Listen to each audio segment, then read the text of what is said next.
బీజేపీకి జగా లేదు. మన ఎన్నికల్లో ప్రజలు 8 సీట్లు ఇచ్చిండ్రు.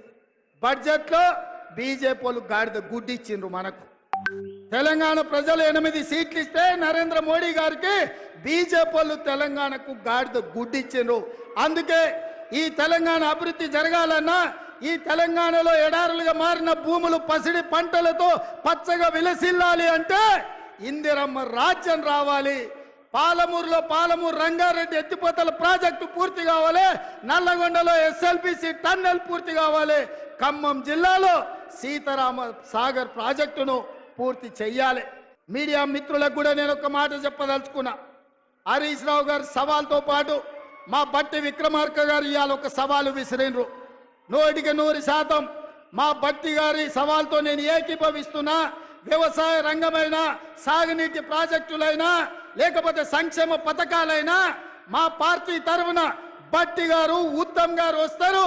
హరీష్, కేసీఆర్ ఎవడెవడు వస్తాడో, లేకపోతే బామార్తులు బిల్లా రంగాలు వస్తారో, ఏ సెంటర్ అయినా, ఏ చౌరస్తైనా, అమరవీరుల స్తూపమైనా మే సిద్ధం.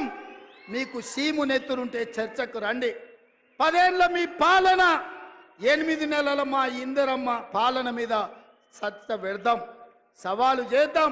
తెలంగాణ సమాజాన్ని న్యాయం చెప్పమని అడుగుదాం.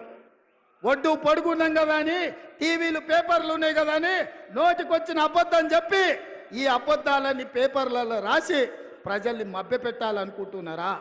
ఇవాళ నిజంగానే హరీష్ రావు నువ్వు చెప్పింది నిజమైతే, కాంగ్రెస్ పార్టీ పేదలకు అన్యాయం చేస్తే నువ్వే సవాలు విసిరినావు కదా, సిద్దిపేట రాజీనామా చేస్తా అని రాజీనామా చెయ్యి. సిద్దిపేటలో నువ్వు ఎట్లా గెలుస్తావో నేను చూస్తా బిడ్డ. నువ్వు అనుకుంటున్నావేమో సాగుతుందని, దేనికైనా సాగుతుంది. వయసులో ఉంటే పంది కూడా అందంగానే కనిపిస్తుంది. అధికారం ఉంటే నీలాకటోళ్ళకు నీళ్ళు కూడా అట్లనే ఉంటుంది. ఇవాళ అధికారం పోయింది కదా, ఇప్పుడు తెలుస్తుంది నీకు నొప్పేందో, పేద ప్రజల కష్టాలేందో. అందుకే ఇవాళ తండ్రి ముఖం సాటేసిండు, ఫామ్ హౌస్లో వండుకున్నాడు. ఇవాళ ఆయన ఫామ్ హౌస్లో నుంచి బయటికి వస్తలేడు. బయటికి వచ్చినోడు వీడు అబద్ధాలు చెప్పుడు ఆపుతలేడు.